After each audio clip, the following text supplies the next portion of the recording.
오늘 말씀의 설교 제목은 계산기 내려놓으시렵니까입니다. 계산기 내려놓으시렵니까입니다. 얼마 전 제가 아는 한 목사님께서 이런 말씀을 하셨습니다. 자기 교회에 이제 문제가 생겼다고 합니다. 어떤 문제냐면 그 예배당을 처음 지을 때 예배당을 설계도대로 짓지 않는 것입니다. 그래서 그 예배당에 그 불법 건축물이 생긴 것이죠. 원래 이제 서울시는 그 무작위로 해가지고 시찰을 나옵니다. 그런데 그 시찰에 걸린 것입니다. 그래서 거기에 있는 불법 건축물을 이제 철거해야 한다고 통보했습니다.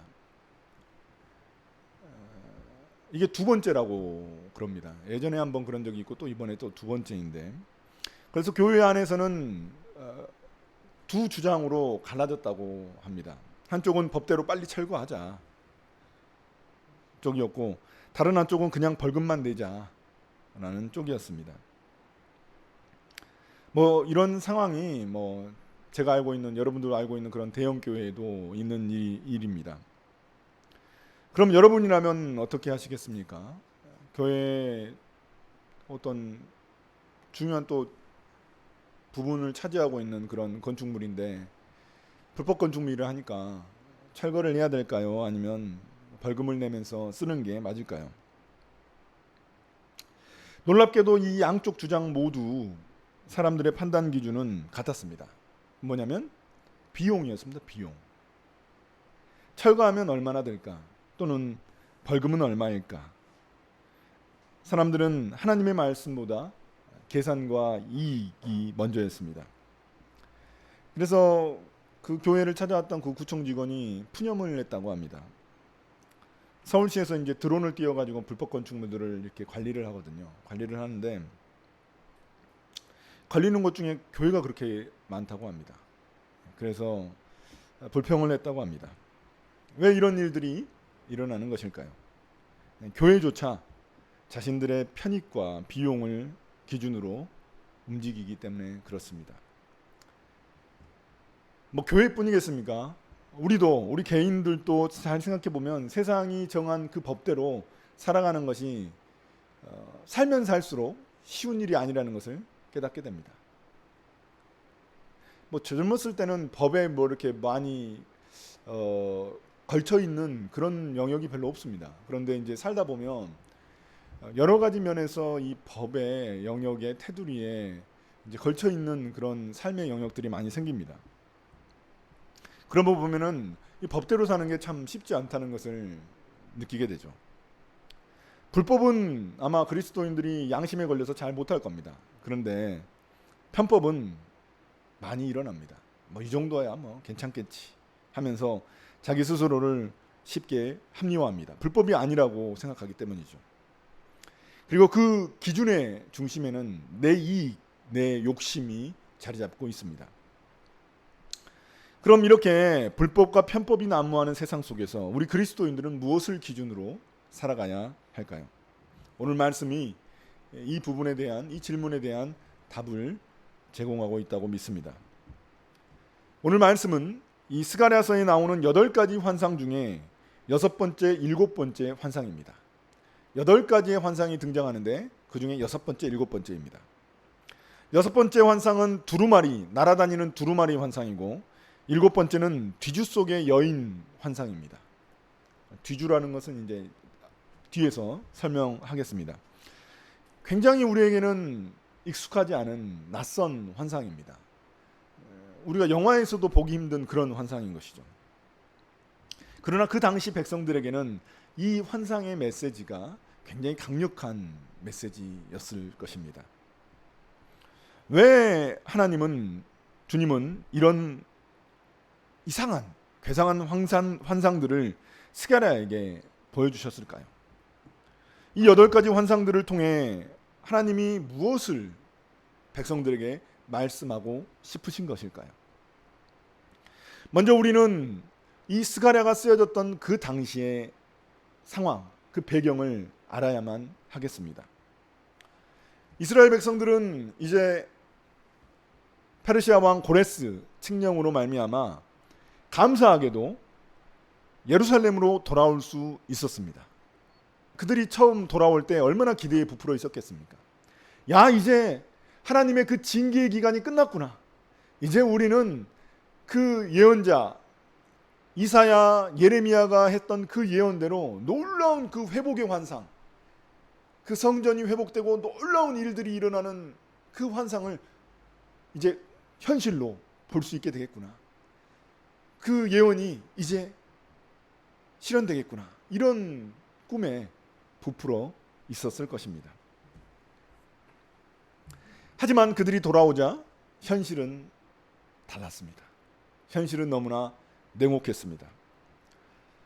스룹바벨을 통해서 지었던 성전은 너무나 초라했고 심지어 다 짓지도 못했습니다. 그리고 그 성전을 지으려고 할 때마다 주변 민족들이 방해했습니다.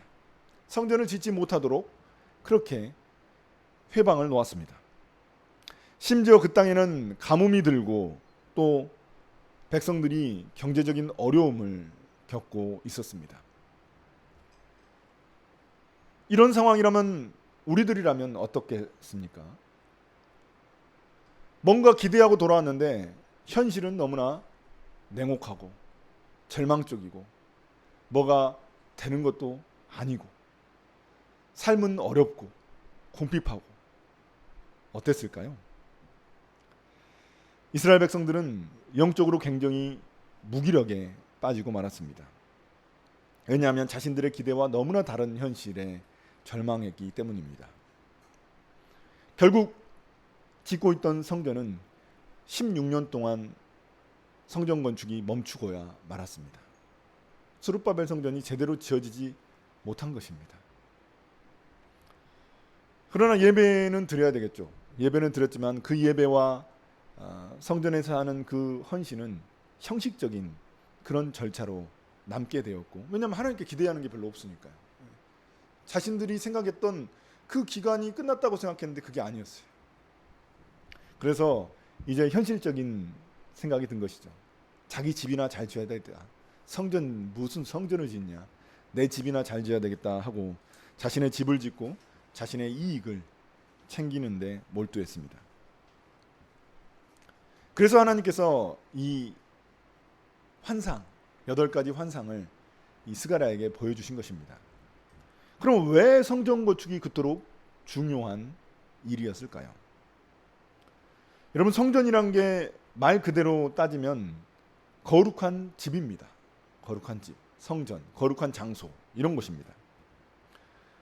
우리가 성전이라고 하면은 구약에서 하나님의 집을 의미합니다. 하나님이 거하시는 곳이죠. 그런데 성전이 과연 하나님의 집이 될 수 있을까요? 하나님이 무슨 그렇게 작은 집에 사실까요? 하나님에게는 온 세상이 집이십니다. 하나님은 성전에 그 솔로몬의 그 기도처럼 성전에만 계시는 분이 아니라 온 세상이 하나님의 집이십니다. 근데 왜 성전에 하나님은 집착하시는 것일까요? 왜 성전 건축을 이스라엘 백성들에게 계속 지을 수 있도록 격려하고 계시는 것일까요? 성전이 중요한 이유는 하나님 때문이 아닙니다. 오히려 하나님의 백성들 때문입니다. 이스라엘 백성들 때문입니다. 왜냐하면 성전이 있다는 것은 하나님이 이스라엘 백성들과 함께 하신다는 언약의 표징이기 때문입니다. 그러므로 이 성전이 온전히 건축되지 못하고 방치되어 있다는 것은 이것은 하나님의 백성의 정체성을 잃어버리는 것과 같은 것입니다. 성전은 이스라엘 신앙의 중심이었고 그들의 거룩한 삶을 지켜내는 구심점이었기 때문입니다. 그래서 하나님은 이렇게 환상을 통해서 이스라엘 백성들에게 빨리 성전을 건축할 수 있도록 격려하시는 것입니다. 그럼 우리가 이제 오늘 말씀에 등장하는 첫 번째 환상, 8개의 환상 중에 6번째 환상입니다. 날아가는 두루마리 환상입니다. 길이가 20규빗이고 너비가 10규빗입니다. 지금 우리의 수치로 따지자면 길이가 9m고 넓이가 4.5m입니다. 길이가 9m라는 것은 우리가 아파트로 따지면 3, 4층 정도 되는 높이입니다. 어마어마한 크기입니다. 여러분, 원래 두루마리가 어떨 때 사용되는 건가요? 두루마리는 왜 있는가요? 두루마리는 뭔가를 기록하는 것이죠. 성경을 기록할 때 이 두루마리에 기록하죠. 그래서 하나님의 말씀을 기록하는 그것이 바로 이 두루마리입니다. 그런데 이 두루마리가 아파트 3층 높이, 3, 4층 높이의 어마어마한 크기로 이 환상 가운데 등장합니다. 왜일까요? 왜 이렇게 크게 하나님이 만드셨을까요? 왜냐하면 모든 사람이 다 볼 수 있도록 그 크기로 만드신 것입니다. 그 두루마리에 뭐가 적혀 있길래 이렇게 크게 만드신 것일까요? 하나님의 말씀이 적혀 있습니다. 그 중에서도 눈에 띄는 두 가지 심판과 저주가 기록되어 있습니다. 그러니까 이 예루살렘에 있는 모든 백성들에게 하나님이 다 볼 수 있도록 하셔서 경고하시고자 하신 것입니다. 한쪽에는 도둑질하는 자, 다른 한쪽에는 거짓 맹세하는 자가 끊어질 것이라고, 없어질 것이라고 그렇게 적혀 있습니다. 여러분, 도둑질은 10계명 중에 몇 계명인가요? 제 8계명입니다. 거짓 맹세는 10계명의 제 3계명에 해당합니다. 그러니까 이 도둑질이 이웃과의 관계를 깨트리는 것이라면 제 3계명인 거짓 맹세는 하나님과의 관계를 무너뜨리는 것입니다. 우리가 처음에 이 스가랴가 쓰여졌던 배경에 대해서 말씀드렸습니다. 이스라엘 백성들은 자신들의 기대와 너무나 다른 현실 속에서 영적으로 무기력해졌고 더 이상 이제 하나님의 말씀이 자신들의 삶의 기준이 되지 않았습니다. 현실적으로 살아야만 했습니다. 그러니까 율법이 더 이상 그들의 삶의 절대적인 기준이 아니었던 것입니다. 그래서 그들은 자신들의 이익을 위해, 자신들의 욕망을 위해 도둑질과 하나님의 이름을 판 거짓말을 서슴지 않았습니다. 그래서 하나님은 이 죄악을 공개적으로 선포하신 것입니다. 여기서 중요한 점은 하나님이 진짜 원하시는 것은 건물로서 그 성전 자체가 아니라는 것입니다. 그 성전 자체를 짓는 것이 하나님께 진짜 중요한 관심사는 아니었다는 것입니다. 무슨 의미입니까? 하나님이 진정으로 원하시는 것은 그 건물 자체를 짓는, 그 성전 건물 자체를 짓는 것이 아니라 이스라엘 백성들의 거룩한 삶을 세우고자 하셨던 것입니다. 하나님이 살 곳이 필요해서, 온 세상이 하나님의 집인데 하나님이 무슨 살 곳이 필요해서 성전이 필요하셨겠습니까? 아니면 더 많은 예배를 받으시고자 성전이 필요하셨겠습니까? 그렇다면 더 많은 예배를 받으려면 가장 크게 지으면 좋죠. 막 온 세상을 그냥 성전으로 지으시면 제일 좋죠. 그런데 주님께서 그렇게 하지 않으셨습니다. 그 환상을 봐도 마찬가지입니다. 성전에서 드려지는 예배와 기도 그리고 헌신은 모두 이스라엘 백성들의 거룩한 삶을 위한 것이지 결코 그 자체를 위한 것은 아니라는 것입니다.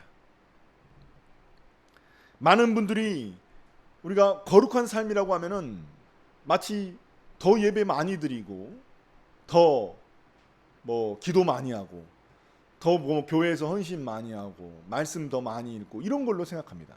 거룩한 삶을 그렇게 교회 안에서의 종교 생활로 한정 지을 때가 많이 있습니다. 심지어 목회자들도 그렇게 설교하기도 합니다. 그러나 거룩한 삶은 단지 이 교회 예배당 안에만 국한되어 있는 것이 아닙니다. 우리의 일상 속에서 하나님과 바른 관계를 맺고 이웃과 바른 관계를 맺는 삶, 그것이 바로 거룩한 삶입니다. 그렇다면 오늘 우리의 삶에서 어떤 죄가 하나님과 이웃과의 관계를 위협하고 있을까요? 혹시 오늘 말씀을 들으며 도둑질이나 거짓 맹세는 나와는 상관없다고 생각하고 있지는 않습니까?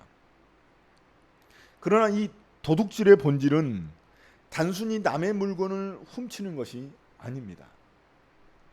도둑질은 다른 사람의 권리와 생명을 침해하며 자기 이익을 위해 하나님의 법을 무시하는 것입니다. 그리스도인들 역시 무심코 이런 죄를 범할 수 있습니다. 누군가의 약속을 가볍게 여기는 것은 다른 사람의 시간과 다른 사람의 삶의 일부를 도둑질하는 것과 같습니다. 직장이나 우리가 사는 이 땅에 존재하는 공공자원을 내 욕심만큼 내 마음대로 사용하는 것도 마찬가지입니다. 그리고 내 욕심을 더 채우기 위해서, 내 필요보다 더한 내 욕심을 채우기 위해서 남이 차지할 수 있는 그 기회를 빼앗는 것, 이건 역시 도둑질이라고 말할 수 있습니다. 거짓 맹세의 본질도 단순히 거짓말하는 것이 아닙니다. 하나님의 이름을 자신의 욕심과 계획을 합리화하는 도구로 사용하는 것입니다. 우리 그리스도인들도 이런 죄에 빠질 때가 있습니다. 자신의 욕심을 마치 하나님의 뜻이라고 단정 지을 때가 있습니다. 이것은 하나님의 뜻인데요. 자기가 기도했기 때문에 하나님의 뜻이라고 그냥 믿는 것입니다.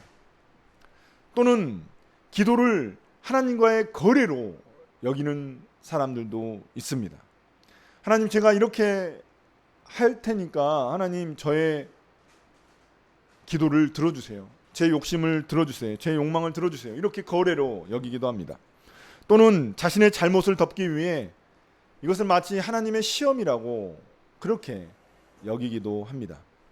자기가 잘못해놓고 하나님이 시험하신 거라고 여긴다는 것입니다. 이 모든 것들이 다 거짓 맹세와 맞닿아 있는 것입니다. 이 모든 것의 뿌리는 같습니다. 그것은 하나님 대신 나를 주인으로 섬기고자 하는 자기 중심성입니다. 하나님은 바로 이 마음을, 이 태도를 심판하십니다.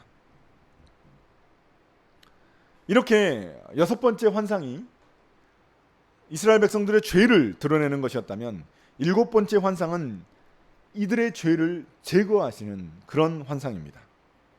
일곱 번째 환상은 뒤주 속의 여인입니다.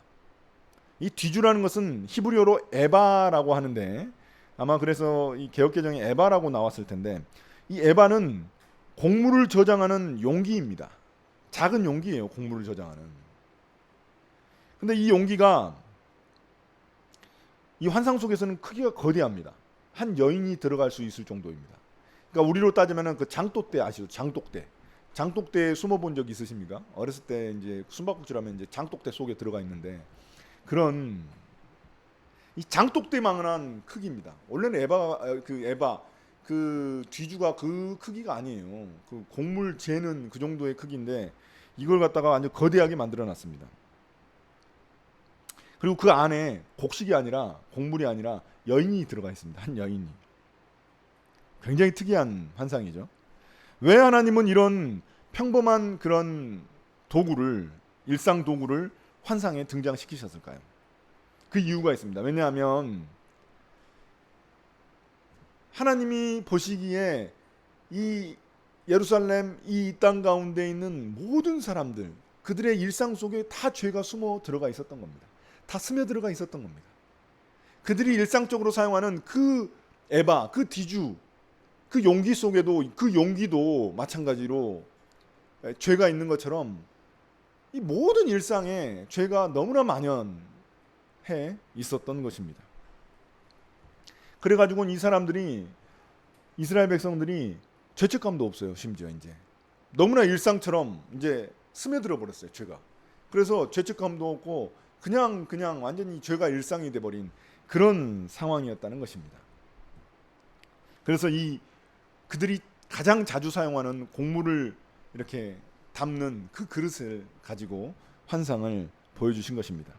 그렇다면 이 용기 속에 들어가 있는, 장독대처럼 생긴 그 용기 속에 들어가 있는 그 여인의 정체는 무엇일까요? 천사가 그 말을 해주죠. 뭔지. 천사는 그 여인이 죄악의 상징이라고 그렇게 고백하고 있습니다. 말하고 있습니다. 죄악을 상징하는 겁니다. 이 여인이. 원래 죄는 마치 우리는 무생물처럼 보이지만 인격적인 존재로 보고 있는 것입니다. 그 여인은 죄악 그 자체이고, 이스라엘 백성들이 짓는 그 죄악 그 자체이고, 또한 우리가 요한계시록을 전에 봤기 때문에 그 요한계시록에 등장하는 큰 바벨론을 상징하는 음녀를 의미합니다. 음녀입니다. 음녀. 그래서 하나님은 이 여인을 에바 속에 밀어넣고 두꺼운 납뚜껑으로 이렇게 봉하십니다. 못 나오도록 이렇게 납뚜껑으로 봉해버립니다. 다시는 나오지 못하게 하신 것입니다. 그리고 이 두 여인이 또 등장합니다. 이 두 여인이 천사처럼 날개를 달고 이 에바를, 그 용기를 갖다가 바벨론 땅으로 옮겨버립니다. 제가 많이 말씀드렸지만 성경에서 바벨론은 하나님을 대적하는 죄악의 중심지입니다. 인간의 교만을 상징합니다. 그래서 죄악의 중심지인데 하나님은 그곳에 신전을 세워가지고는 죄악이 다시는 예루살렘 땅으로 돌아오지 못하도록 거기에 완전히 가둬버리시는 것입니다. 이 장면이 의미하는 바는 무엇일까요? 그것은 하나님께서 이제 그 죄를 드러내실 뿐만이 아니라 그 죄를 완전히 제거하시는 그 하나님의 강력한 의지를 보여주시는 것입니다. 죄가 더 이상 예루살렘에 있지 못하도록, 이스라엘 백성들 사이에 있지 못하도록 완전히 죄를 제거하시는 것입니다. 성전이 성전답게 되려면 그냥 건물만 세우는 게 의미가 없습니다. 성전이 성전다우려면 그 공동체 안에 죄가 자리 잡고 있어서는 안 되는 것입니다. 하나님이 원하시는 것은 성전 그 자체를 건축하는 것이 아니라 이스라엘 백성들이 죄를 멀리하고 하나님께 돌아오는 것입니다. 그래서 우리가 오늘 우리 교회 암송 구절처럼 스가랴서 1장 3절에 이렇게 기록되어 있습니다. 너희는 내게로 돌아오라. 나도 그럼 너희에게로 돌아가겠다. 이게 핵심입니다. 너희들이 나한테 돌아오면 나도 너희에게 돌아가겠다. 하나님의 마음은 회개한 백성을 향한 회복입니다. 백성들이 진심으로 하나님께 돌아오기만 한다면 하나님은 그들의 죄를 완전히 제거해서 옮겨버리시는 것입니다. 그래서 그들이 죄의 지배에서 해방되도록 하십니다. 그 음녀, 그 죄악의 상징인 그 여인에게서 벗어날 수 있도록 하시는 것입니다. 그런데 이 장면에서, 이 환상에서 우리가 주목해야 할 단어가 또 있습니다. 그것은 9절에 나오는 바람이라는 단어입니다. 바람. 이 뒤주속 여인을 바벨론으로 옮기는 이 여인들이 일으킨 바람, 이 바람이 히브리어로 루아크라고 하는데 이 단어는 바로 성령을 의미하는 단어입니다. 성령. 이 스가랴서에서 또 가장 중요한 핵심 단어 중에 하나가 성령입니다. 성령. 납뚜껑으로 덮여 있어가지고 얼마나 무겁겠습니까, 여러분? 예? 얼마나 무거워서 사람의 힘으로는 그 용기를 옮길 수가 없습니다. 그래서 천사 2명이 이렇게 딱 해가지고 이제 그 바람을 일으켜가지고, 그 바람이 바로 성령을 의미하는데 그걸 통해서 이 용기를 바벨론으로 옮겨버리는 것입니다. 이 말은 어떤 의미일까요? 그것은 우리의 죄악을 우리의 결심이나 의지만으로는 해결할 수 없다는 의미입니다. 그러나 성령의 바람이 불면 그 죄가 떠나간다는 그런 의미입니다. 그렇다면 성령이 우리의 죄를 제거하시기 위해 우리는 무엇을 해야 할까요? 그냥 가만히 성령께서 나의 죄를 제거해 주시겠지 이렇게 생각하면 죄가 사라지나요? 아닙니다. 첫째, 성령께 우리의 죄를 솔직히 인정해야 합니다. 우리의 죄를 깨닫고 그 죄를 우리가 솔직히 인정해야 합니다. 변명하기나 숨기지 않고 말씀과 양심 앞에서 정직하게 우리의 죄를 드러내야 합니다. 마치 그 두루마리를 통해서 하나님이 이스라엘 백성들에게 그 죄를 드러내신 것처럼 우리의 죄를 드러내야 합니다. 또한 하나님의 말씀에 귀를 기울여야 합니다. 성령은 말씀을 통해 죄를 드러내고 우리를 회개 가운데 이끄십니다. 그렇기 때문에 우리가 하나님의 말씀을 묵상하고 또한 이런 설교를 통해서 우리의 마음 문을 열고 죄를 깨닫고 그 죄를 즉시 돌이키는 그런 습관을 가져야 합니다.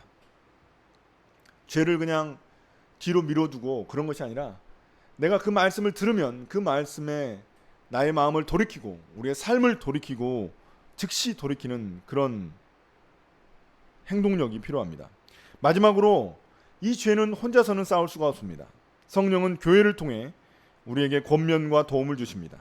그래서 말씀을 서로 나누고 또 함께 기도하고 함께 성경 공부하면서 그 죄의 힘이 약해지는 것입니다. 성령은 우리의 일상 속에 스며든 죄, 또 습관처럼 반복되는 그런 자기중심성과 타협, 또 겉으로는 감추었지만 속을 무겁게 짓누르는 죄를 제거해 주십니다. 이게 바로 성령의 능력입니다. 성령의 능력. 성령 충만함을 받으라고 맨날 이야기하는 이유도 바로 이것 때문입니다. 내가 내 의지와 힘과 지혜로 죄를 이기기가 너무나 어렵기 때문입니다. 그리고 이 죄를 내가 드러낼 때 그 과정이 너무나 불편하고 괴로울 수도 있습니다. 죄를 드러내는 게 얼마나 쉽겠습니까? 내가 주님 앞에 그 죄를 고백할 때 그것이 굉장히 불편하고 괴로울 수도 있습니다. 그러나 그 죄를 드러낼 때 하나님께서는 성령을 통해 그 죄를 제거해 주시는 것입니다. 그리고 그 과정은 거룩한 공동체를 세우는 하나님의 강력한 의지이자 사랑의 손길입니다. 그러므로 우리는 날마다 성령의 충만함을 구하고 그분의 인도하심에 따르는 순종의 삶을 선택해야 합니다. 사랑하는 성도 여러분, 이제 오늘 말씀을 마무리하겠습니다.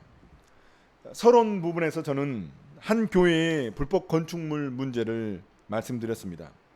그들의 결정 기준은 하나님의 말씀이 아니라 비용이었음을 말씀드렸습니다. 그러나 사실 이것은 남의 이야기가 아니라 우리의 이야기이기도 합니다. 우리도 모르는 사이에 그런 삶의 기준이 바뀔 때가 있습니다. 그래서 말씀보다 계산이 앞서고 하나님보다 나의 이익이 먼저일 때가 있습니다. 그래서 불법은 아니지만 편법을 저지르는 것이죠. 이스라엘 백성들도 그랬습니다. 몸은 바벨론 포로에서 돌아왔지만 그들의 마음과 삶의 기준은 여전히 바벨론 포로 가운데 있었습니다. 그 뿌리 깊은 죄악이 그들의 일상 한복판에서 계속 자라나고 있었습니다. 그러나 오늘 스가랴서 환상은 두 가지 환상은 이렇게 말합니다. 하나님은 두루마리를 통해 우리의 숨겨진 죄를 드러내십니다. 그리고 그 뒤주 속, 그 용기 속에 있는 여인을 옮기듯 우리의 죄를 공동체 밖으로 제거해 주십니다. 이 모든 과정은 성령의 바람이 불어올 때 가능한 것입니다. 성전 건축은 단지 건물을 세우는 일이 아니었습니다. 그것은 하나님의 백성이 하나님의 기준으로 거룩하게 세워지는 일이었습니다. 오늘 우리에게 성전은 어떤 의미일까요? 성전이 과연 우리에게 존재한가요? 성전이 무엇인가요?